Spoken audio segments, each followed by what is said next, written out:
ગ્રામ્ય વિસ્તારમાં દેખાયેલા દીપડાને લઈને વન વિભાગ સતર્ક બન્યું છે। રાજકોટના જસદણ, ધોરાજી અને જેતપુરમાં દીપડો દેખાવાને લઈને વન વિભાગની અનેક ટીમો દીપડાને ઝડપી લેવા કામે લાગી છે। દીપડાની ગ્રામ્ય પંથકમાં દહેશતને લઈને અલગ અલગ જગ્યાએ 5 પાંજરા મૂકવામાં આવ્યા છે। બીજી તરફ દીપડો સાંજના સમયે કોઈ વ્યક્તિ પર હુમલો ન કરે તે માટે વાડી વિસ્તારમાં ખુલ્લામાં ન સૂવા માટે વન વિભાગે લોકોને અપીલ કરી છે।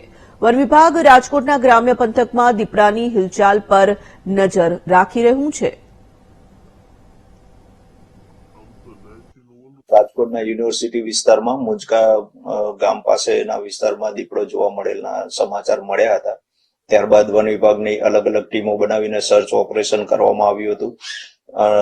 આ સર્ચ ઓપરેશન દરમિયાન દીપડાના હોવાના ઇનડાયરેક્ટ પગમાર્ક તરીકેના નિશાનો જોવા મળેલ હતા।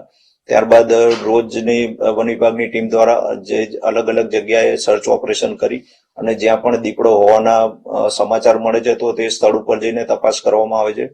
અને રાજકોટના મુંજકા ગામ વિસ્તાર, યુનિવર્સિટી વિસ્તાર, કાલાવાડ પોલીસ હેડક્વાર્ટર વિસ્તાર, આ વિસ્તારમાં એની મૂવમેન્ટ હોવાનું જાણવા મળેલું છે। ગાંધીનગરના